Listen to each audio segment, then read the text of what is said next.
You think you're a good person. You hold doors. You listen. You're there when people need you. You never raise your voice. You avoid conflict. You're nice. And deep down, you believe the world owes you something for this. But here's what you won't admit to yourself. You're not nice. You're terrified. Every smile you force, every yes when you mean no, every time you swallow your truth to keep the peace, that's not virtue. That's cowardice wearing a mask. And the most brutal part? Everyone around you knows it. They feel it. Your niceness doesn't inspire respect. It triggers contempt. Today, we destroy the most dangerous lie you tell yourself. Because until you see it, you'll remain exactly where you are, powerless, resentful, and wondering why being good never got you what you wanted. This is Nietzsche's truth about nice guys, and it will shatter everything you believe about yourself. Let me paint you a picture. It's your daily life. Your boss asks you to work late, again. You have plans, but you say yes, because you're a team player, because you're nice. She texts you at 2 a.m. about her ex-boyfriend, again. You respond, even though she's never asked about your life, because you care, because you're nice. Your friend disrespects you in front of others. You laugh it off. You don't want to make things weird, because you're mature, because you're nice. And here's what you tell yourself. I'm just a good person. I'm not like those aggressive guys. I'm evolved. I'm kind. But Nietzsche saw through this. He called it what it really is, slave morality. You've convinced yourself that your weakness is a virtue, that your fear of confrontation is maturity, that your inability to assert yourself is compassion. But strip away the illusion, and what are you actually doing? You're negotiating for love. You're bargaining for respect. You're saying, look how nice I am. Look how agreeable. Look how much I sacrifice. Now give me what I want. You're not nice. You're running a covert contract. And deep in your gut, you know it. Here's the truth that makes your stomach turn. Every time you're nice, you're making a calculation. You're avoiding rejection. You're dodging conflict. You're protecting yourself from being seen as the villain. You're afraid of your own power. Because real power is dangerous. Real power means standing alone. Real power means people might hate you. Real power means taking what you want instead of hoping someone gives it to you. And that's terrifying. So you hide behind niceness. You tell yourself, I'm just being a good person. But watch what happens when your niceness doesn't pay off. When she chooses the guy who's not nice to her. When your boss promotes the person who pushed back. When your friends don't show up when you need them. What happens then? Resentment. You feel cheated, betrayed. After everything I did for them, you turn bitter, angry. But you can't express it, because that would shatter your identity as the nice guy. So it ferments. It rots inside you. And Nietzsche knew this is where hatred is born. Not from strength, from weakness that can't admit itself. The nice guy is the most dangerous man alive, because beneath that smile is a man who believes the world owes him a debt it never agreed to pay. Nietzsche split humanity into two categories, not good and evil, but masters and slaves. The master creates his own values. He acts from abundance. When he gives, it's from overflow, not neediness. He doesn't need your approval because he approves of himself. His kindness is genuine because it costs him nothing. He can afford to be generous. The slave? He needs you to see him as good. He needs the system to reward virtue. He needs to believe that being weak is actually noble, that being passive is actually peaceful, that being powerless is actually righteous. You know which one you are. The master says, I want this. The slave says, "Is it okay if I want this?" The master walks away from disrespect. The slave endures it and calls it taking the high road.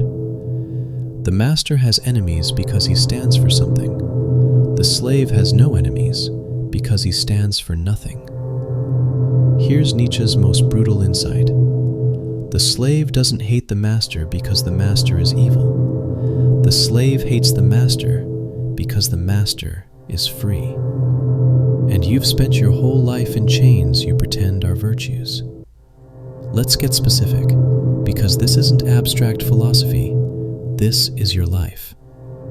At work, you do extra work without asking for compensation. Why? I just want to help the team. No, you want them to notice.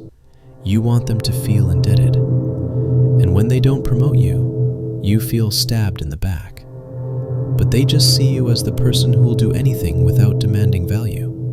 They don't respect you, they use you. In relationships, you text her back immediately. You're always available. You agree with everything she says. You think you're being attentive, but she feels suffocated, not by your presence, by your neediness. You're not a man she's attracted to. You're a service she doesn't remember subscribing to. And when she leaves, you call her shallow. But the truth is, she never felt your strength because you never showed it. With friends, you're the one who always reaches out, plans the hangouts, asks how they're doing, and you tell yourself, "I'm just a good friend." But when you need them, silence. Because the dynamic was never friendship. It was you performing friendship, hoping they'd reciprocate. They never agreed to that contract. In every scenario, you're doing the same thing, trading your dignity for the possibility of love. And the market doesn't want what you're selling. So what's the alternative? Become an asshole? Be cruel? No, Nietzsche wasn't advocating for cruelty.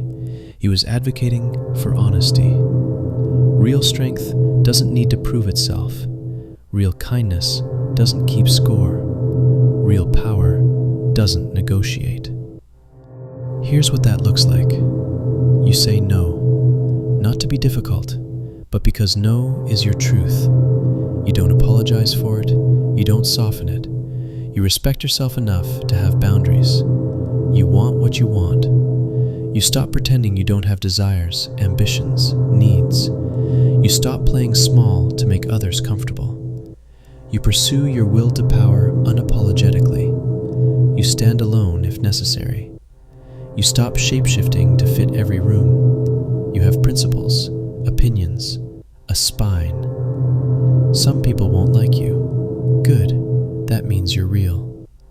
You give from abundance, not deficit. When you help someone, it's because you choose to, not because you need their approval. There's no covert contract, no hidden expectation, no resentment when they don't reciprocate. This terrifies you. I know it does, because it means you might be rejected, you might be alone. You might discover that people only liked the version of you that served them. But here's the revelation. You're already alone. You're already rejected. You're already being used. You've just been too afraid to see it. The nice guy isn't loved. He's tolerated. And deep down, you know this. You feel it every time you check your phone, hoping someone noticed you. Every time you wonder why your effort isn't reciprocated. Every time that rage bubbles up and you have to suppress it because you're not that kind of person. Nietzsche wrote, "The snake which cannot cast its skin has to die." Your niceness is your old skin, and it's suffocating you. Underneath it is something you're terrified to meet. Your authentic self. The one who wants, who demands, who refuses, who stands alone if necessary. The one who has power. But to become him, you have to kill the nice guy. Not literally, but you have to stop protecting his image. Stop defending his cowardice. Stop calling his weakness virtue. You have to be willing to be seen as selfish, difficult, too much, intimidating. You have to be willing to lose people who only loved your servitude. This is the path Nietzsche laid out, not toward cruelty, toward truth.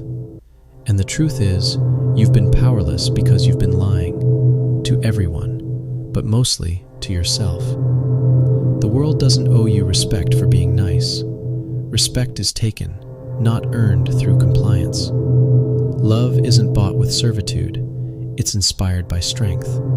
And power? Power comes from one place: the courage to be exactly who you are, even when it costs you everything. So ask yourself, are you ready to stop being nice? Are you ready to start being real? That's the choice, and only you can make it. If this shattered something in you, good. That means you're awake. Most men will watch this and do nothing. They'll nod, agree, then go right back to smiling when they want to scream. Don't be them. If you want more brutal truths about power, masculinity, and the lies we tell ourselves, subscribe. This channel exists to destroy comfortable illusions. And drop a comment. What's one thing you've been nice about that you know you need to stop? Let's be honest together.